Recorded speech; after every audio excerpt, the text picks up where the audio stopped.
welcome to our 85th Blue Health Virtual Seminar. Blue Health Virtual Seminar is a platform that allows healthcare professionals to discuss current management updates of different health-related topics for better patient care. And this platform is brought to you by Blue Health Ethiopia, a medical consultancy company founded by medical doctors and a computer engineer. And we aim to be an influential healthcare leaders in creating a skilled community through easily accessible knowledge in preventive medicine. I'm your host Adam Getachew, the co-founder and CTO at Prevalence Ethiopia, and we are honored to have Dr. Meseret Ansa here with us to give us a brief discussion on the approach to infertility topic. To give you a little background on Dr. Meseret, Dr. Meseret is an obstetrician and gynecologist with a subspecialty on reproductive endocrinology and infertility. Doctor, the stage is yours. Okay, thank you, Adam. So for the end of course, Blue Health for arranging this platform for to discuss this issue specifically, because I consider this is a chance more than just CPD training, because regarding infertility in general, awareness among health professionals or even among the general public is a limited one, and I consider this as one of a chance to reach out the population as well as the professionals in the field. So thank you for the introduction as well.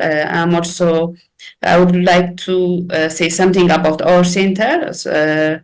So currently I'm working in St. Paul Hospital Medical College, and we do have a separate center for fertility and reproductive medicine, which is located around Hayahulet area, and specifically the place is called Michu. And we are one of the first public IVF center.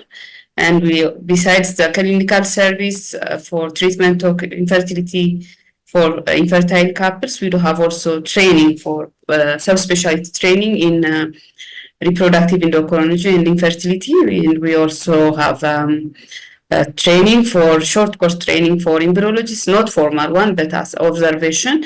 So we are also academic center as well as service provider at the level of the government setup, which is unusual because most of IVF centers are private centers, because IVF by its nature is a service which demands huge resource, and most of centers are owned by investors or business people.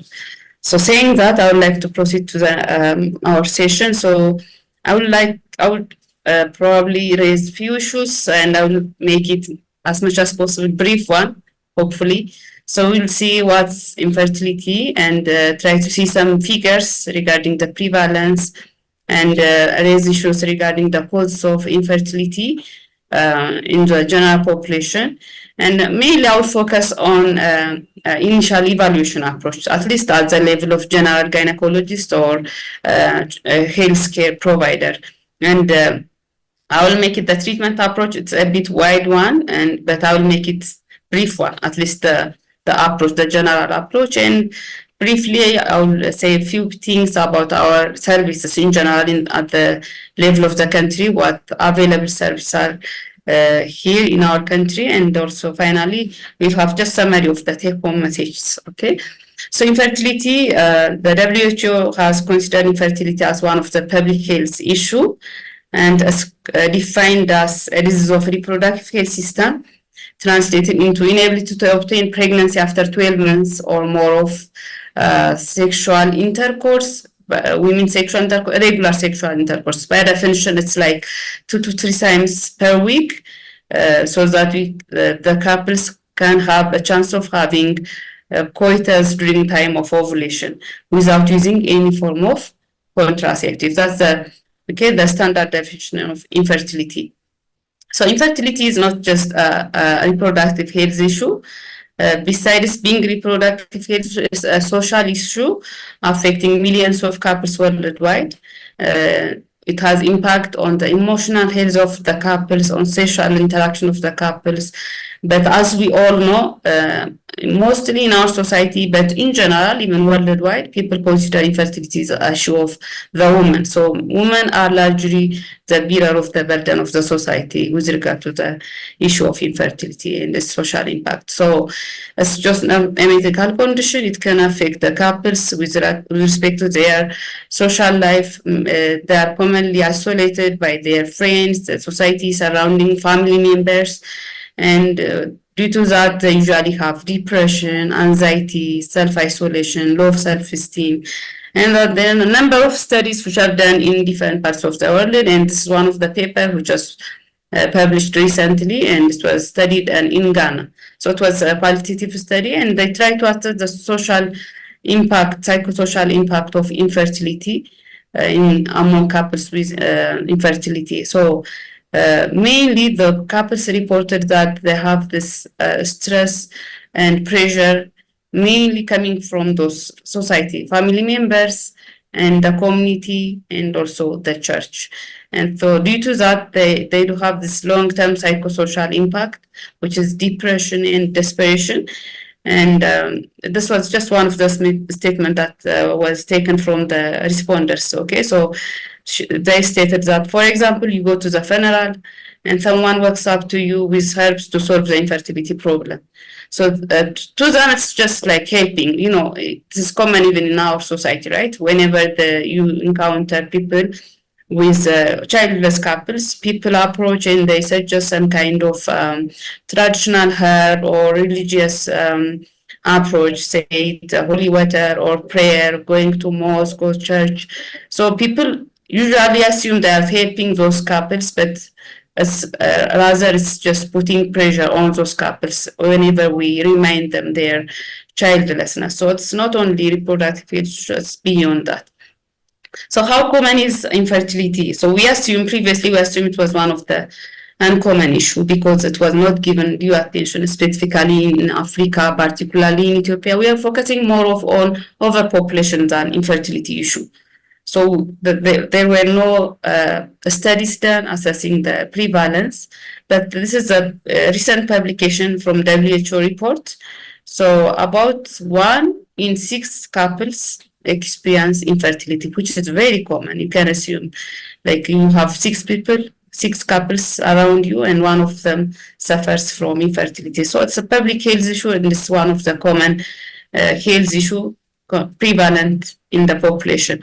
So this is another study which they try to analyze the prevalence of pooled lifetime infertility prevalence, and you can see the highest one of the high prevalence is in Africa, as high as 30%, and for our country it's almost similar. Like we do have different evidences. There are studies which assess based on the DHS report, which is a bit high, probably because of the methodologies I used, but we can say it's around 13 to 15% of couples suffer from infertility, even from in our country. So when should we evaluate couples for infertility? So should we wait for 1 year? Because most of us, we know that the definition is we have to wait for 1 year, and they have to have adequate sexual intercourse, and they shouldn't use any form of contraceptive. But in certain conditions, we don't have to wait for 1 year. Okay, it could be enough to wait for a few period of time. Even without even waiting for some couples, we have to provide them evaluation for infertility. So especially if the woman's age is above 35 years, and if there is any identified risk factor for infertility, like if the woman has irregular menses, obviously irregular menses tells us something behind, like hormonal imbalance or ovulatory dysfunction. If the woman has history of repeated pelvic infections, and if there are non-pelvic anatomic abnormalities, acquired one or congenital one, or if the woman has prior ovarian surgery, it could be cystectomy, it could be foroptomy, or even other pelvic surgeries, we have to consider early evaluation, because early evaluation and providing basic evaluation is the key for success of the management. So before proceeding to the evaluation, we have to understand that there are factors which are said to be essential for natural conception. So for natural conception, we have to have healthy spermatozoa, and that healthy spermatozoa has to be deposited into the vagina, near to the cervix, and they should undergo change. There are different changes like capacitation, acrosomal reaction, and the sperm has to have adequate motility to reach to the oocyte, and the tube has to be patent, and the woman has to have regular ovulation. So we have to have a normal ovulation, and the tubes has to be patent. And after fertilization, the embryo has to reach to the endometrium, and the endometrium has to be receptive. Receptive in essence, it has to be hormonally prepared with endometrial change, and there shouldn't be a scarred endometrium, and there should be a regulated amount of factors which are monitoring the implantation process. And following that, there should be hormonal production, mainly from the corpus luteum, to support the embryo implantation. So this is just summary of the basic necessities for natural conception. So if we understand those basic factors which are essential for conception, we know how to approach the evaluation of couples with infertility.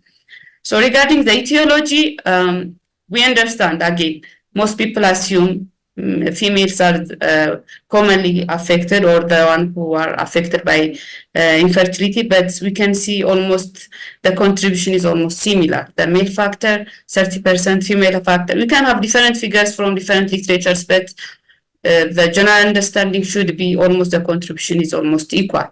And it could be in about 30% of the case, you can have combined factors. Let's say having male factor doesn't mean that there is no female factor, or having or identifying female factor doesn't mean that the male factor is normal. So always that's why you have to approach the couples, not the female partner or the male partner, because we can have combined factors in about 30% of case. In about 10% of the case, we may fail to identify the underlying cause. So it doesn't mean that there is no cause, but with available investigations, we may fail to identify the underlying cause, and we label those group of patients as patients with unexplained infertility, and it's found in about 10% of couples with infertility. So coming to female factors, so we can have ovulatory dysfunction, which is one of the common causes of female factor infertility, followed by tubal factor, which is tubal occlusion, uterine factor. It could be uterine myoma, it could be uterine endometrial polyp, it could be congenital ones, including uterine septum, which inhibits implantation. It could be acquired one, like endometrial scarring following infection, following procedures like repeated MV or manual vacuum aspiration, and very commonly, but something which is not commonly understood is endometrial tuberculosis, which is one of the common cause of endometrial factor infertility in our setup. We have a number of cases who have endometrial scarring due to pelvic tuberculosis, and it's mainly due to GI tuberculosis following ingestion of raw milk and acquiring bovine TB, which later on spreads to the adjacent organ, including the fallopian tube and the endometrium. And really, cervical factors are said to be the common female factor infertility cause. Coming to male factor, we can classify male factor cause as testicular, post-testicular, and idiopathic. Commonly, it's the idiopathic ones are the common cause of male factor infertility, followed by the testicular. When we say testicular, it's mainly gonadal failure due to congenital cause, like due to chromosomal abnormalities like Klinefelter syndrome, Y chromosome microdeletion, which interferes with the spermatogenesis and also with the descending of the testes. And it could be acquired gonadal failure. We ask one of the history, we will raise later, one of the history we ask for couples with infertilities if the male partner has any history of trauma to the testes. So direct trauma to the testes, radiation history, orchids, mainly menopause orchids during the childhood is said to be one of the factors which cause acquired testicular failure. Again, tuberculosis. In our setup, tuberculosis orchids is one of the cause for gonadal failure, acquired gonadal failure, and varicocele where we do have the vascular growth or pamphylum plexus, which gives vascular, venous vascularity, and that hypervascularity could be the reason for impaired spermatogenesis. Due to, naturally, that's why we do have impaired spermatogenesis with undescended testes and varicocele, because naturally the spermatogenesis requires lower temperature than the body temperature, and in the presence of varicocele, in the presence of undescended testes, the environment or the temperature within the testes is higher than the naturally desired temperature level, so it interferes with the spermatogenesis. Post-testicular, again, this is the third commonest cause of male factor infertility. So there is no problem with the spermatogenesis, no defect with the hormonal production, with the FSH, LH, starting from the hypothalamus and pituitary level, but the defect is at the level of the transportation. So mainly due to infection when you have obstruction of the vas deferens. It could be congenital one where we do have congenital bilateral absence of the vas deferens following surgery, following trauma to the vas deferens. We can have post-testicular cause of male infertility. And we shouldn't also ignore the sexual performance of the male partner. Okay, so impotence is very common among couples with with infertility. It could be following the infertility issues itself due to the psychological impact, or it could be even the underlying cause for the infertility as well. And there is also ejaculatory dysfunction. It could be retrograde ejaculations, which is commonly found in male partners with diabetics or some neurologic disorders where they do have retrograde ejaculation, could be one of the cause for infertility.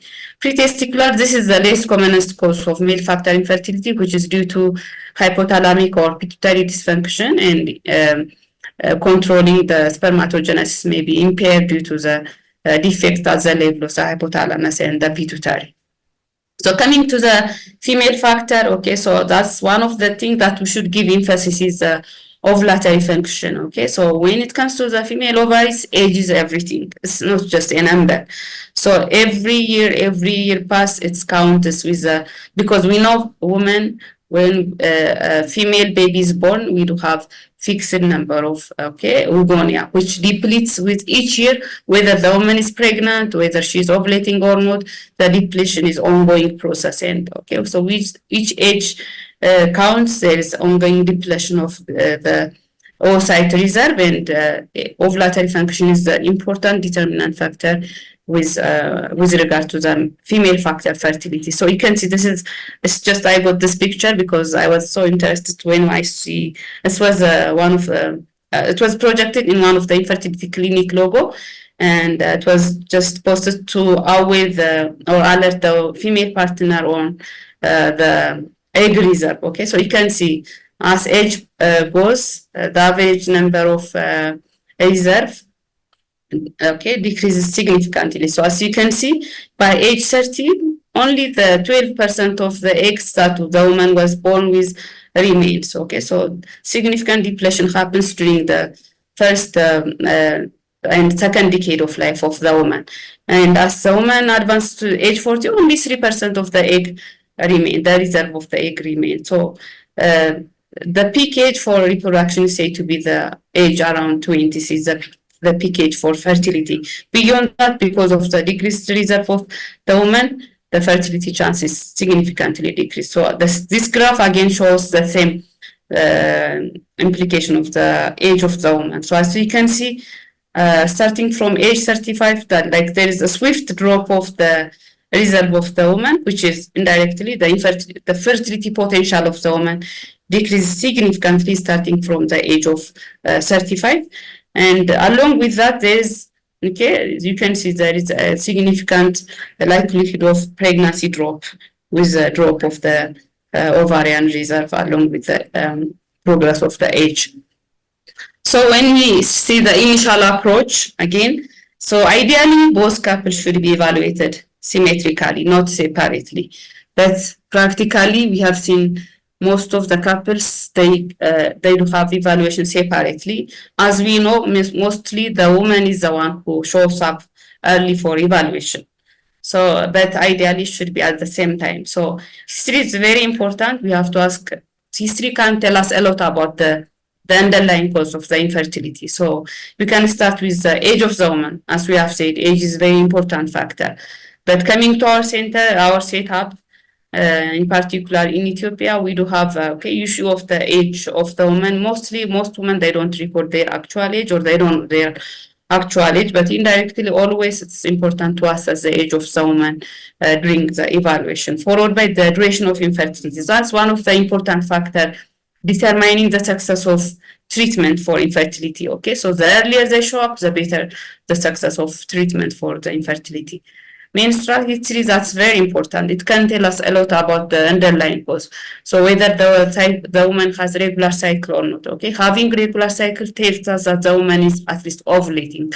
Okay, rarely there could be an ovulatory regular cycle. That's a rare one. Mostly, if the woman has cyclic menses, it tells us that there is ovulation. The amount of the bleeding, if it's heavy bleeding, it can tell us there is underlying pathology like myoma, endometrial polyp, adenomyosis. And if the woman has scanty amount of menstrual blood, indirectly it can tell us that the endometrium is not proliferating well, either due to the hormonal exposure or due to a scarring of the endometrium, say following TB or pelvic infection or procedures like MEV. Existence of dysmenorrhea. There are characteristic dysmenorrhea types which tells us there is underlying cause like endometriosis, adenomyosis for the infertility. So menstrual history is one of the important histories that we should ask for women whenever they present for infertility evaluation. Whether the woman has gynecologic procedure, that's very important. Having myomectomy, it could be the reason for adhesion, scarring, tubal occlusion, or if there was myomectomy entering the endometrium, when there may be inadvertent removal of part of the endometrial tissue leading to the endometrial scarring. Okay, having gynecologic procedures like tubal surgery, tuboplasty, ectopic pregnancy, it can tell us indirectly the possibility of tubal occlusion.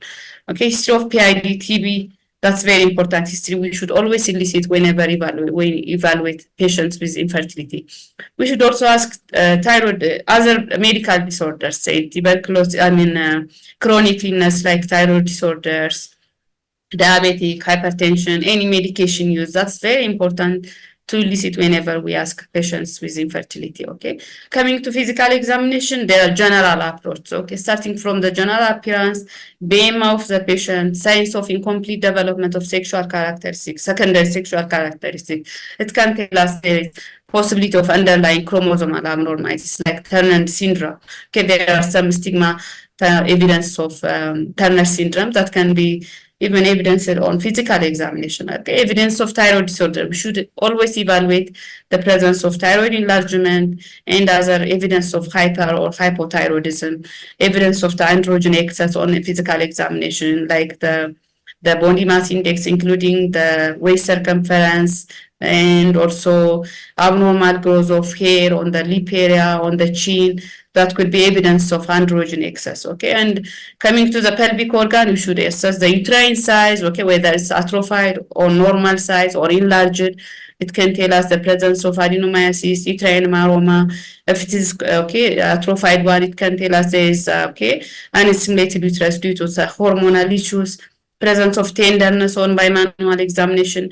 It can directly tell us the possibility of endometriosis in the pelvic cavity as a cause of infertility. And mobility of the uterus is also very important. It can tell us the presence of adhesion as an underlying cause for infertility. Coming to the male factor, again, history is very important. Okay, so sexual history, if there is any presence of sexual dysfunction, okay, occupational exposure for toxins, environmental toxins, that's very important history. History of surgery, history of trauma to the testes, that's very important history that we should always ask for a male partner of couples with infertility. Use of illicit drugs, that's very important history again. We should always, that should be the same for female partner as well.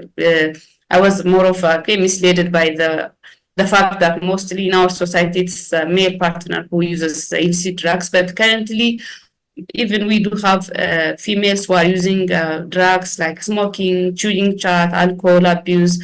So we should elicit those histories whenever we evaluate those clients. Chronic illness like diabetic, hypertension, and any other medication, even epilepsy, because there are drugs which are prescribed for depression, epilepsy, which can lead to compromisation in the spermatogenesis, use of medication, that's very important. Coming to the physical examination, again, we should start with the general appearance of the male partner, with any physical signs of chromosomal abnormalities like Klinefelter syndrome, examination of the penis, including the location of the irregular meatus, palpation of the testes, appreciating the testicular size, whether it's atrophied or normal size or enlarged, for presence of mass or presence of varicocele, and also we should check for the presence of secondary sexual, well development of the secondary sexual characteristics should be checked in the male partner as well.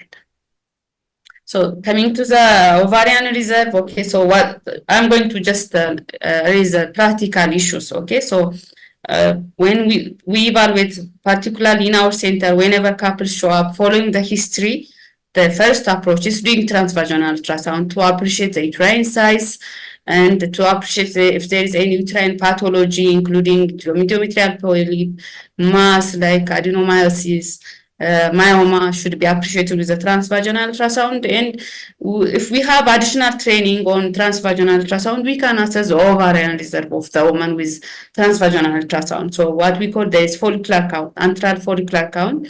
It can tell us the reserve of the woman, the ovarian reserve of the woman.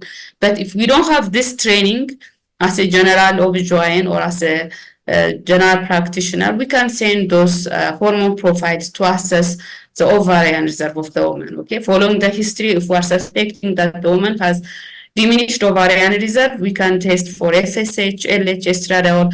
Particularly for those hormonal profiles, we have to wait until the woman is in day 3 to day 5 of the cycle. It shouldn't be determined anywhere between the cycle, because specifically that's the recommended period for determining that we expect the lowest amount of FSH, LH in that period of time, and that should be done on that particular cycle. For AMH, we can determine it's not affected by the cycle of the menses, so we can determine it anywhere in between the cycle, and it's one of the important reliable indicator of ovarian reserve of the woman.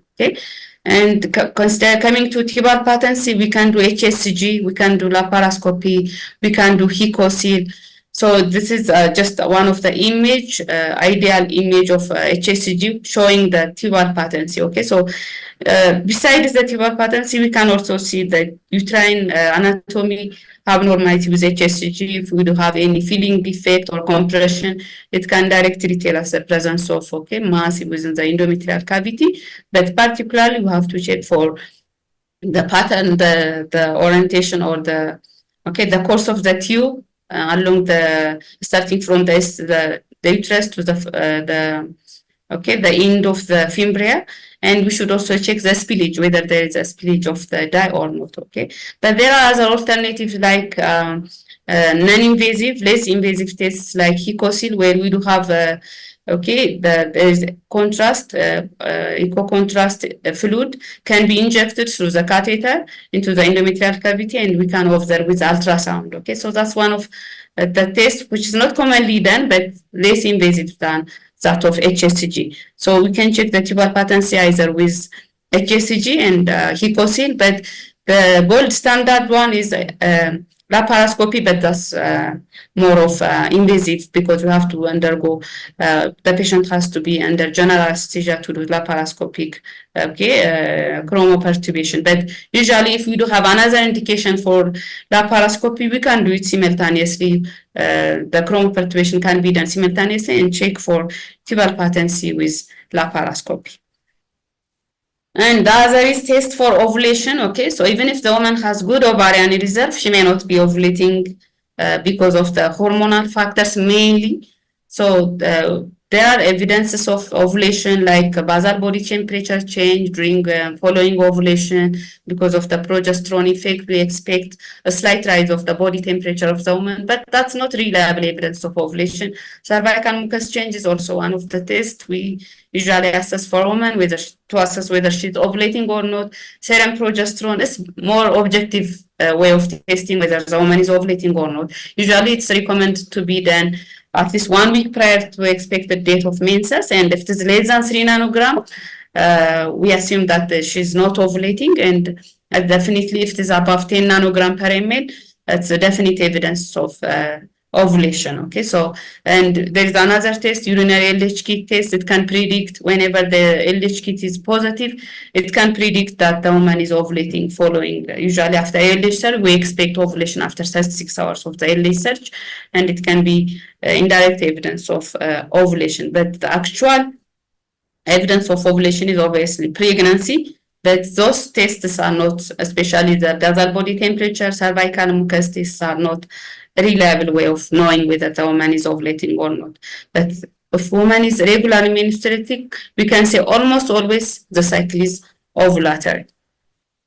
Okay, so the other additional tests based on the patient profile, we have to test for thyroid function. As we have said, thyroid, both hypo and hyperthyroidism, they interfere with ovulation.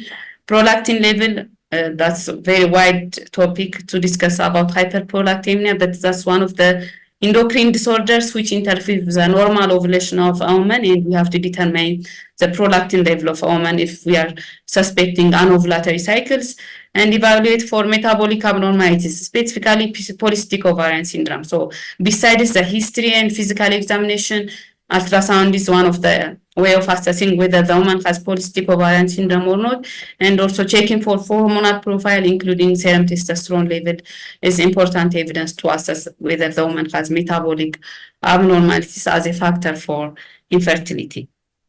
For the male factor evaluation, so following history and physical examination, okay, the next step of evaluating male partner is semen analysis. Okay, so as one of the direct tests to assess male factor fertility. If the semen analysis is normal, usually we don't, unless otherwise we don't have the male partner has sexual dysfunction, we can say that the male factor is normal following semen analysis. But if there is abnormal semen analysis parameters, say it with the volume, with the count, with the morphology, with the motility, okay, most recommend to repeat the test because it could be affected with different factors, and the test has to be repeated twice at least to declare that the male has abnormal semen analysis parameters. But if the significant one like azoospermia, we may not need to repeat the semen analysis, especially if the couples are already suffering with infertility. We shouldn't just waste time with repeating the semen analysis to confirm that there is semen analysis abnormality. So if there are abnormal semen analysis parameters, like if the male has severe oligospermia, severe motility abnormality, we have to also check for hormone profiles. And of course, if the male has azoospermia, the next step of evaluation should be assessing for hormone profiles, okay, to check whether this is the azoospermia is due to testicular failure or is it due to post-testicular cause of azoospermia, like obstruction or vas deferens obstruction, or is it due to absence of the vas deferens congenital absence? Because in case of obstructive azoospermia, we expect the hormone profiles, the FSH/LH, to be in the normal range and the testosterone to be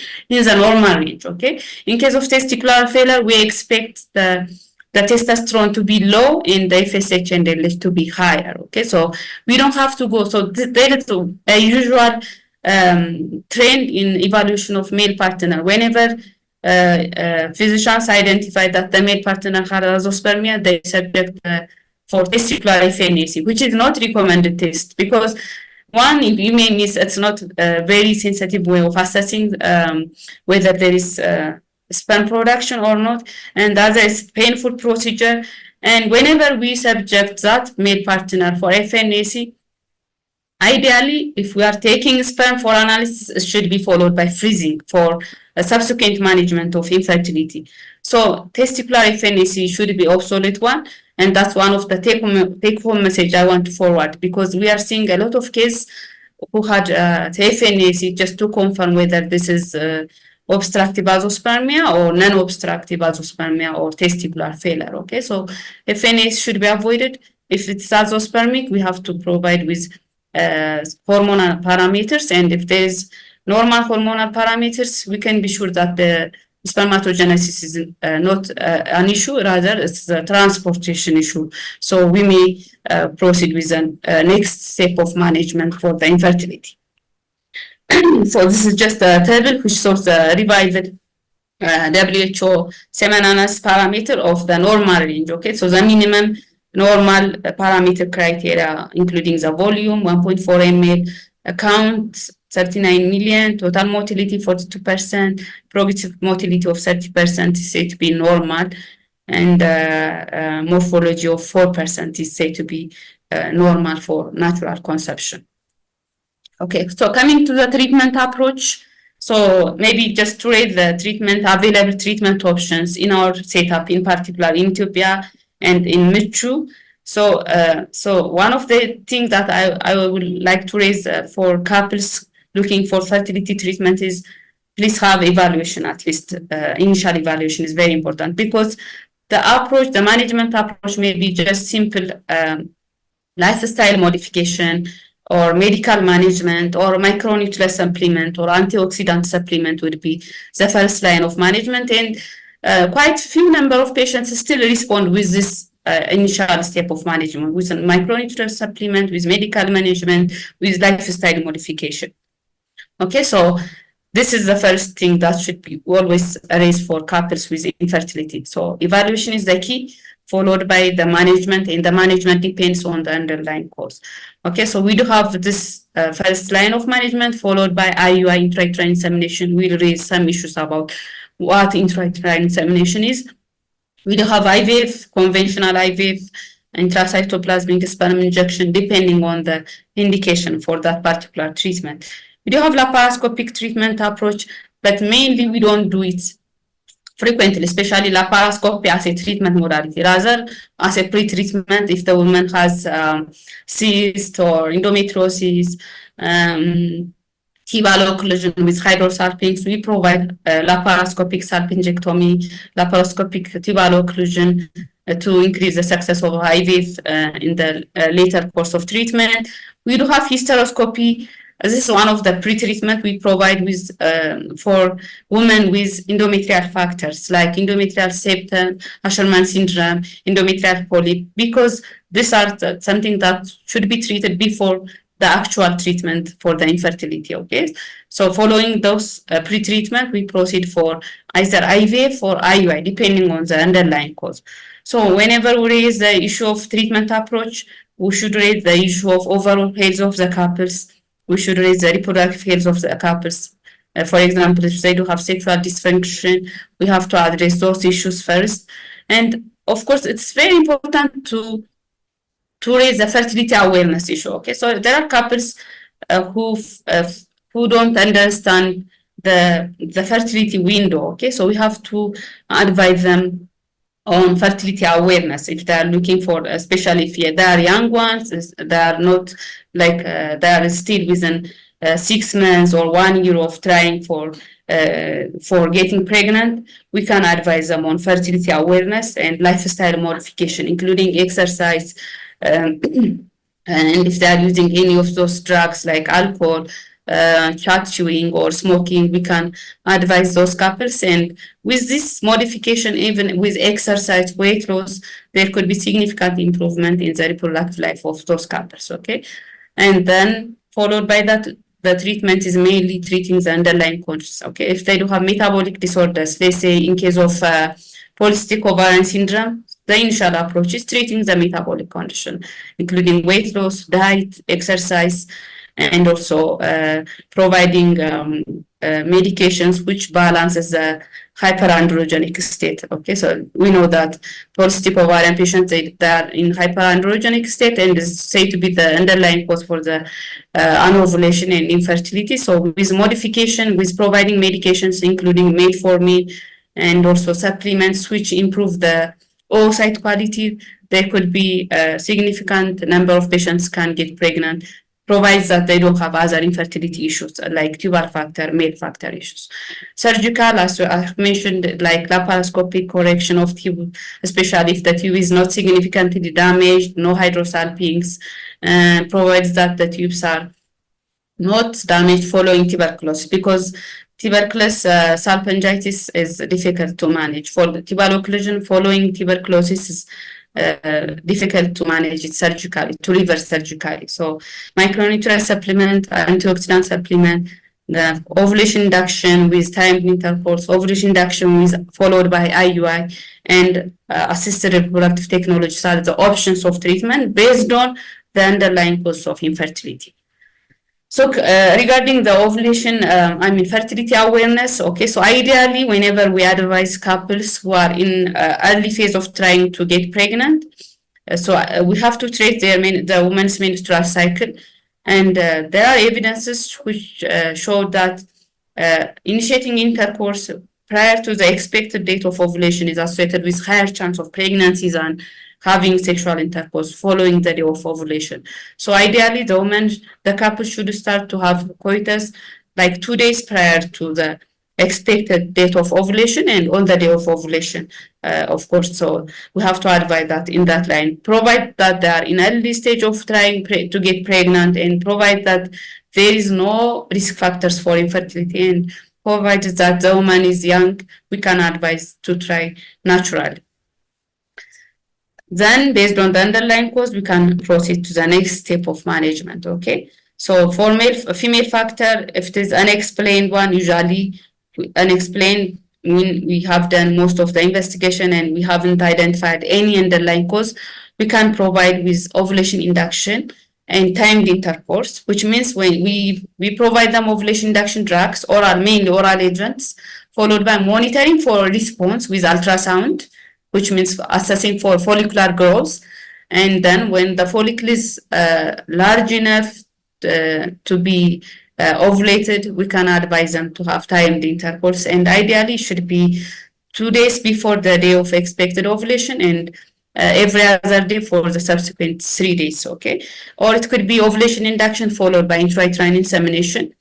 If the cause is tubal, as I've said previously, tuboplasty is not that much promising, especially in our setup where the tubal damage is mainly following tuberculosis and chlamydia infection, which is usually the tube is mainly significantly damaged, and it's difficult to reverse to the normal anatomy and have natural conception. So mostly if the cause is tubal damage, the treatment option is IVF. Unless otherwise, like it's unilateral tubal damage, we can still provide them with ovulation induction and intrauterine insemination. If the cause is uterine, like myoma, distorting uterine cavity, myoma blocking the tubes, myoma blocking the way from the cervix to the endometrial cavity, we can do myomectomy. And if there is addition, Asherman syndrome, endometrial polyp, septum, we can provide the hysteroscopic additionolysis, polypectomy, and septectomy. If they don't have other underlying cause of infertility, we can provide those treatments followed by natural conception or less invasive treatments like ovulation induction and IUI. In case of male factor infertility, again, if the semen abnormality is mild one, like decreased motility but not significant one, mild abnormality in the morphology, we can still provide with ovulation induction and IUI. And also we can provide the male partner with antioxidant and also micronutrient supplement, which are said to be supportive in the process of spermatogenesis.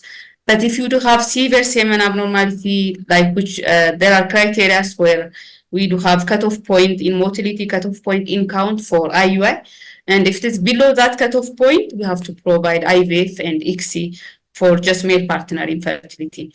And if it is azoospermia, in particular obstructive azoospermia, that I have raised previously, we do testicular sperm extraction, which is done under anesthesia.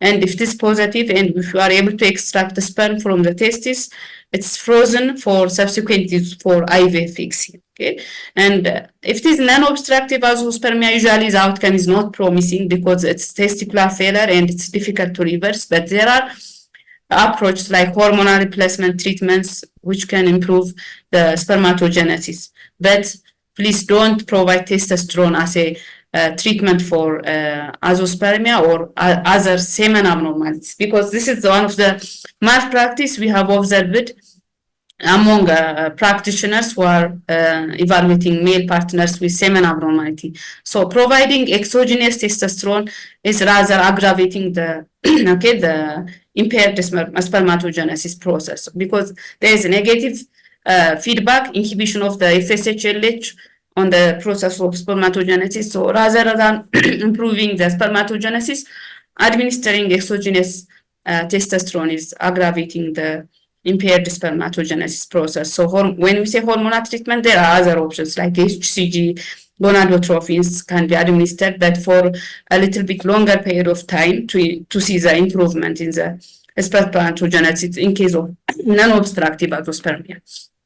So before proceeding the available treatment options, is important to say a few points about intrauterine insemination. It's just the intention of the intrauterine insemination is like making increasing the chance of meeting the oocyte and the sperm. Okay, so it's to increase the fertility chance, provided that the sperm parameters are in the recommended range for IUI or normal range, and provided that the tubes are patent, provided that the endometrium is receptive and healthy, and we can provide intrauterine insemination. Okay, so in this process we perform, we collect the sperm, and there is a special technique of preparation of the sperm.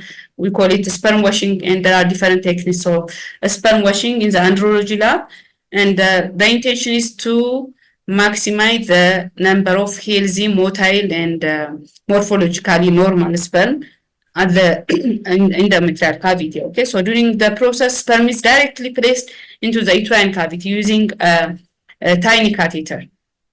So usually we induce ovulation with oral agent, mostly with letrozole or clomiphene, and rarely we use, occasionally we use gonadotropins for some cases of resistant cases of polycystic ovarian syndrome, where the patient fails to respond for oral agents, and then followed by follicular growth monitoring. Okay, it's important to have that one. It's not, it shouldn't be just blindly administering letrozole, administering clomid, and then having timed intercourse. It has to be monitored, because there are some risks associated with the ovulation induction itself. So we have to have ultrasound monitoring. Usually we start to monitor them starting from day 7 to day 10 of the cycle of the menses, and we assess the number of follicles responded for the ovulation induction, and also the size of the follicles. So ideally, it shouldn't be more than 3 dominant follicles to proceed with the treatment of IUI. So dominant follicle is said to be achieved if we have a follicular size of 18 to 20 mm,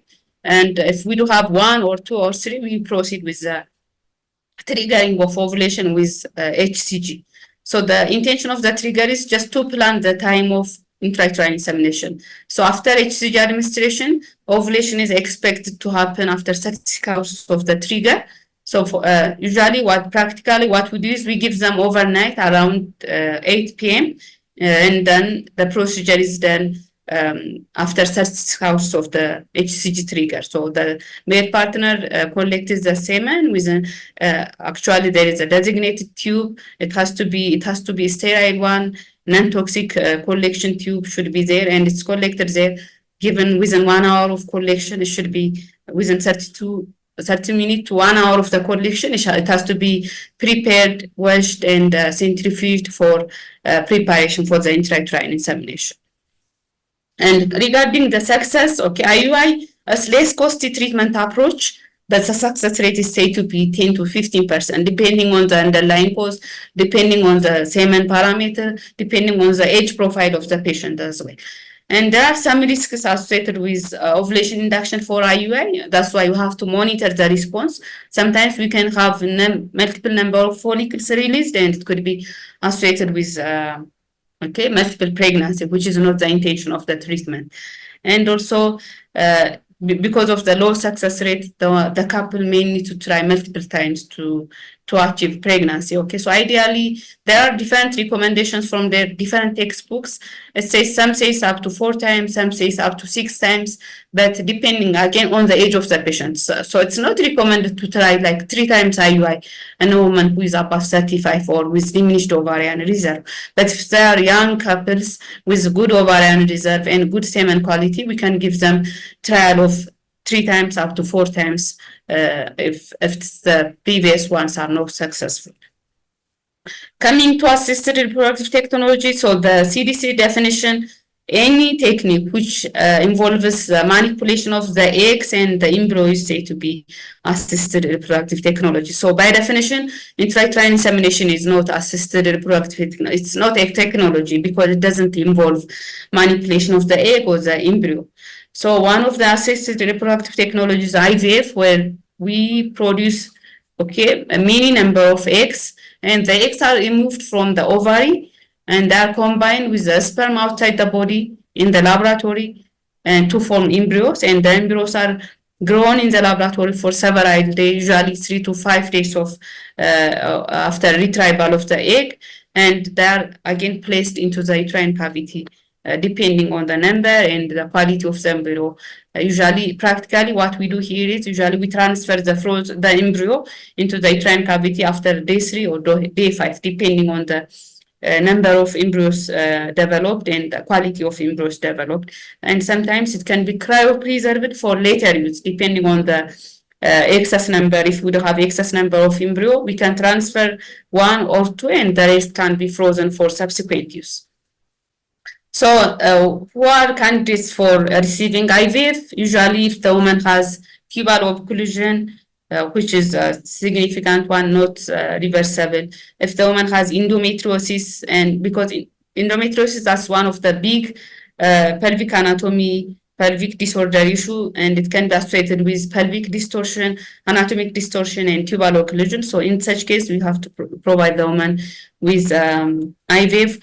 Those women with ovulatory dysfunction, again, if they are not responsive for less invasive managements like intrauterine insemination or ovulation induction followed by timed intercourse, they are candidates for IVF.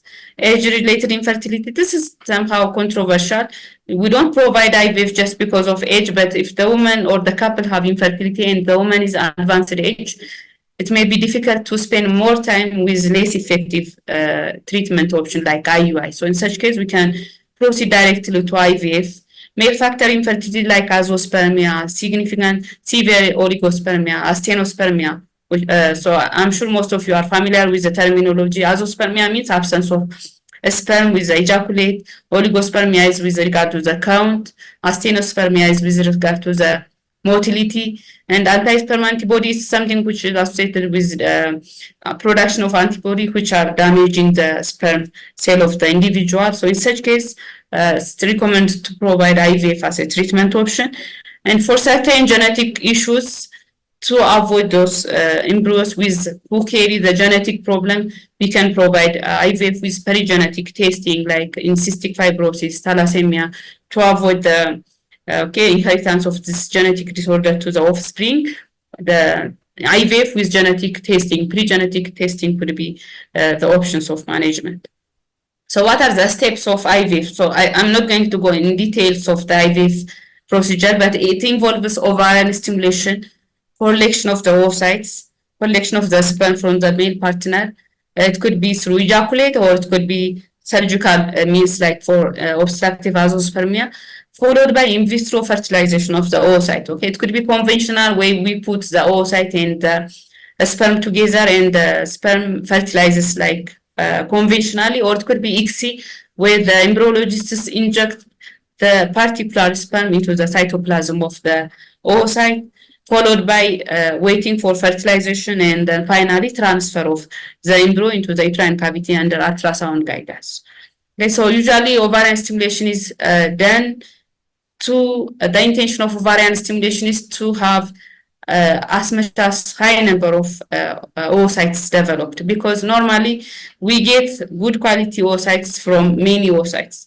That's why as age advances, we do have few follicles responded, few oocytes retrieved, and the chance of getting good quality oocyte from that few number of oocytes is limited, and the success is affected by the number of oocytes. So multiple eggs are stimulated, and some eggs may not be fertilized, some eggs may not be retrieved. So that's why we intentionally induce multiple egg development, followed by regular monitoring on ultrasound, because you have to say the response gradually. Practically, we usually provide them 4 days of stimulation, followed by ultrasound evaluation. Then every 2 days, we evaluate for the response of the follicular development. So for the induction of stimulation, we usually use gonadotropins like HMG, which is a human menopausal gonadotropin, FSH, LH, and HCG is mainly used for trigger of the ovulation, final stage of controlled ovarian stimulation. And in the course of ovarian stimulation, there is what we call preventing premature ovulation. So our intention is to have multiple number of follicles developed to the mature level, and it should be retrieved to the external environment. It shouldn't be ovulated without being retrieved. So to prevent those of that process, we provide antagonists and agonists to prevent the premature ovulation. So usually it depends on the patient, but most patients, they take around 8 to 14 days to have mature follicles, which are said to be enough to be triggered and retrieved. Okay, so 8 days, 9 days, 10 days, up to 14 days of stimulation would be there. So that's a main reason why IVF is expensive, because this medications are expensive, and in average, one woman may take up to 10 days of those daily injections for in order to have those adequate follicular growth. And then finally, there is oocyte collection. It's done under ultrasound guidance and under anesthesia. And there are special needles and special guiders which are used to suck those oocytes, and it's collected into a special tube, and it's provided to the embryologist to evaluate whether there are good quality oocytes or poor quality oocytes. Then the embryologist usually wait for 3 to 5 days to check for the fertilization, and based on the number of the available embryos, we transfer the embryo on day 3, on day 5 of the pickup into the endometrial cavity. So this is just a picture which depicts how we transfer there is a special catheter, a special syringe where the embryologists load the embryo into the syringe, and they provide to the infertility subspecialist. And there is also ultrasound guidance, because it should be under ultrasound guidance and abdominal ultrasound, of course. So the catheter is inserted directly to the endometrial cavity, and finally it's released into the endometrial cavity. And practically following that transfer, patients are allowed to stay in bed for 10 minutes, and following that they usually continue their usual activity, except some heavy activities are not allowed, coitus is not allowed, and after 10 minutes they can urinate, they can ambulate, and they can go home with the medication, what we call luteal phase support medication. So I'm not going to discuss details of the luteal support because it's a very vast topic, but following IVF, we assume that the corpus luteum is damaged, and the pregnancy, the transferred embryo may not be, the hormone, the progesterone hormone produced from the damaged corpus luteum is not enough to support the implanting embryo, and we provide exogenous luteal support hormones, including progesterone, HCG, estradiol, as exogenous luteal phase support. And pregnancy is usually checked after 15 days of embryo transfers with serum HCG. And if they're positive, we continue the luteal support, and ultrasound is done to check for clinical pregnancy after 1 month of the embryo transfer. So just to see the brief history of IVF. So this is, I'm sure most of you are aware of the first IVF baby, or the first IVF baby was Louis Brown, and it was actually not a stimulator cycle. It was following natural cycle, and it was done for couples with dual factor infertility. And the egg was harvested, fertilized in vitro in petri dish, and it was transferred on day 2 of the pickup, and it was single embryo. and that was successful. And for this, we know the Dr. Edward received Nobel Prize for this physiology and medicine in 2010 for this achievement in the field of medicine. And Luce Brown is a healthy baby, the first IVF baby is healthy baby, and she has achieved like any other baby who are born naturally. There was no defect in the mental status or school performance and other life in the following her development. Okay, so following that, there are number of millions of individuals who received IVF treatment for infertility, and evidence has shown that over 8 million children are born worldwide, and over 2.5 million cycles are being performed per year for infertile couples, and above 500,000 deliveries are occurring following IVF babies. Okay, so coming to few points about our center. So this Michu IVF center was inaugurated in 2019 in February, and the first IVF was done in our center on April 2019, and it was a batch approach. We have collected few couples, and it was done for younger ones actually, because it was the first cycle, so we have to select a case with better chance of having a successful outcome, and the success was as high as 62% with the first batch. Okay, and subsequently, so besides the clinical activity, as I've mentioned, we have trained embryologists, we have RAI fellows training. Up to now, we have around like 9 subspecialists produced from the center, and there are multiple researches conducted. And this picture you can see is the first IVF baby, which was actually taken with the consent of the couples. And this was our first IVF baby. But following this, we have done around 5,300 IVF cycles, and with success rate of around 47%. And we have done around nearly 2,400 IUI cycles with success rate of 10 to 16%. We have done around 1,020 embryos frozen for different reasons. Either they do have extra embryo, or the embryos were not able to be transferred at that particular moment for maybe endometrial issue, hormonal issue. So around 1,020 embryos were frozen. Egg freezing is not commonly practiced in our center because of certain logistic issues, but because of indications. Because whenever we collect at that time when we collect the oocyte, the male partner was not able to provide semen, and because of that, the eggs were frozen, and some of them they do have successful outcome because the egg was retrieved later. The male partner provided sperm, and it was fertilized and transferred, and it was successful one. And we do have few triplets and twin pregnancy outcomes, which is not the intention of IVF actually, because we know twin multiple pregnancy is associated with high risk of failure, abortion, preterm delivery. But this one was, these pictures were triplets, always females, and it was successful, all survived, and it was one of the successful outcome. But that's not the intention of IVF service in general.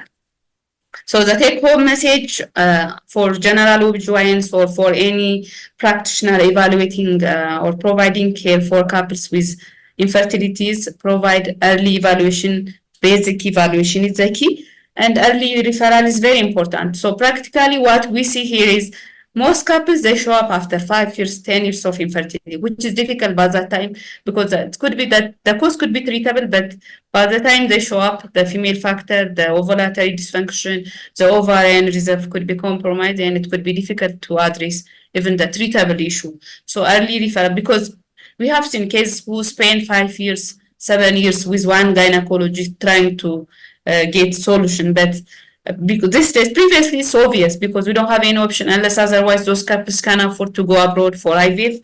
We were not able to provide them advanced treatment, and we were trying to help them with available treatment options. But currently, besides this public IVF center, we have almost around 5 private IVF centers who can provide this service. So it's better evaluation, complete evaluation. Maybe if they are young ones with good result, we can provide them this ovulation induction with sky intercourse or fertility awareness education. But if they are actually infertile couples with identified cause, please refer them early to subspecialists to the center where they can get the appropriate treatment. And the other point is avoid invasive tests for one partner without doing the basic investigation for the other one. That's the usual trend, okay? So the female shows up, she has the ultrasound, hormone profile, hysterosalpingography, every test is done without the male partner evaluation. But when the male partner shows up, it could be azoospermic. If it is azoospermic, we don't have to do the HSCG, which is painful procedure.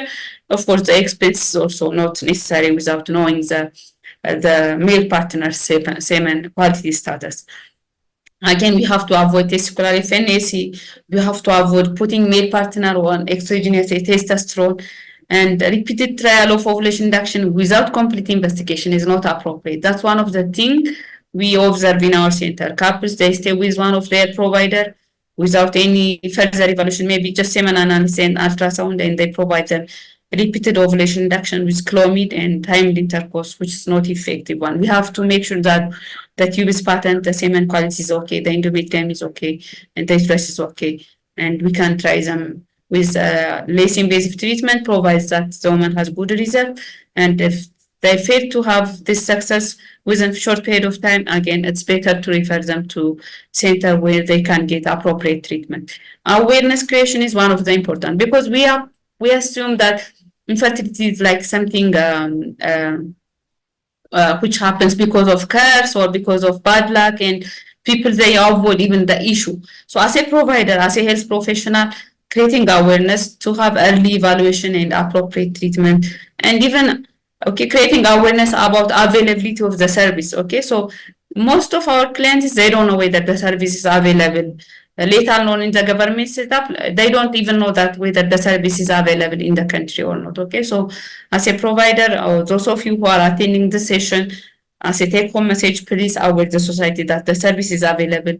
Almost most of the services are available, except few like genetic testing and donor egg IVF, donor sperm IVF. Most of the services are available in our country as a government setup, like Metro, even at private setup. So this is one of the message that I want to pass. Thank you for your time. I hope you got some important information regarding infertility approach to couples with infertility. And if there are any questions, you are welcome. Thank you. All right. Thank you so much, Doctor, for the for an amazing session. So I see a few questions in the chat box. Maybe since our time is running low, let's take 2 or 3 questions and conclude the session. Okay. Can you read the session? I am not seeing the chat box. Okay, maybe. Okay, so success rate of IVF and IUI, I think I have raised this issue, but it's dependent on the age. Obviously, it's we always counsel our patients. So we always counsel regarding the success, it's not universal. So I read the percentage of 47%, that's for the general IVF population. So if we selectively treat younger women, like in 20s, with good ovarian reserve, as I have mentioned, the success may be as high as 60%. But if there is significant male factor infertility, like azoospermia, or significant motility issue, significant morphology issue, the success will be compromised and the success will be low. So we always counsel based on the age of the woman, the ovarian reserve, particularly AMH and antral follicle count, and also other underlying cause, like if there is underlying endometrial pathology, especially scarred endometrium, which is not responsive, that can significantly affect the success of our IVF treatment. So age is everything for the woman. Semen quality is everything for the male partner. So some of the factors, male factors, can be improved with less invasive treatments like supplement, antioxidant, micronutrient, hormonal treatment, lifestyle modification. But if it's a significant one, still it can be interfered with the success of our IVF treatment, as well as with the IUI treatment. But for the general population, there are studies done in our setup. With regard to the IVF success, it's 47%. With regard to IUI success, there are like earlier studies, it was 10%. A recent study, it's as high as 15 to 16%. And the other question may be, when do we start ovulation induction in the cycle? Any recommendation intercourse timing? Okay, so regarding ovulation induction for both ovarian stimulation for IUI and ovarian stimulation for IVF, cycle. Day 2 is the recommended cycle. Day 2 is the recommended one to initiate ovulation induction. For IUI, then maybe a little bit compromise up to day 5. For IVF, ideally it should be day 2 or day 3 of the cycle. Regarding maybe intercourse timing for natural conception, so as I have mentioned, there are studies which have shown that initiation of earlier intercourse from expected date of ovulation is associated with better outcomes than waiting for coitus after time of expected date of ovulation. IVF cost issue maybe. So let me respond this one maybe. So IVF cost, as I've said, it's not about the service. So particularly, I'm going to speak about our center. So it's a public center. We do have two types of services: private service and public service. The public service, up to now, the government is pushing to pay for the service as well, but up to now, patients are paying for the medication only, not for the service, because the service, we are government employees, the physician, the providers are getting the salary from the government, so the patient doesn't pay for the service. But the medication is a bit costly. It's not because that costly compared to the other African countries, but because of the dollar inflation issue, because all the medications are imported with a private pharmacy, and they have to pay daily from the private pharmacy. So because of that, it's a little bit costly, not affordable for every Ethiopian. But from the standard of other countries, again, it's one of the affordable service. So with estimation, like it varies. Previously, when we started our IVF service, people used to spend like 60,000 Ethiopian birr, then 80,000 Ethiopian birr. It was like 120,000 Ethiopian birr. Currently, patients getting the service from the public part, they pay around 150 to 170,000 Ethiopian, 270,000 Ethiopian birr. That's for the medication and for the consumables. And if the patient is getting the service from private part, which means getting treatment with the physician of their choice any time of the week, and maybe more closer attachment with their provider, then the patient has to pay for the service. The medication is the same, but for the service, they pay additional one. So it may be like around 270,000 up to 300,000 Ethiopian birr. So we do have a lot of success stories, like patients who got their first baby maybe 2 years back. They were able to cover their treatment with 80,000 Ethiopian birr, and they come for the second trial and they find out that it's like around 270,000, 250,000. So it's not because the services changed or the center has changed the provision, but because of the medication issues, the dollar inflation and everything, the treatment service is getting more expensive, just relative to our income again. So maybe I think there are a lot of questions. I think I'm not going to address all. And the micronutrient supplements, of course, there are vitamins like zinc, vitamin E, and there are others like coenzymes, which are very important for spermatogenesis. And these days, except the cost issue, there are supplements which are particularly dedicated for male partner infertility, male partner semen abnormal quality, female partner decreased ovarian reserve or decreased oocyte quality. There are supplements, but they're kind of expensive. I think I've tried to address most of the questions. Thank you all for your attention. The slide will be shared. Yes. Adam. Yeah, I think let's summarize our presentation. Thank you all for your attention and for taking the message. All right. Thank you so much, Doctor, for the amazing presentation. On behalf of our company, Blue Health Ethiopia, and our attendees, we would like to thank you and wish you a good night.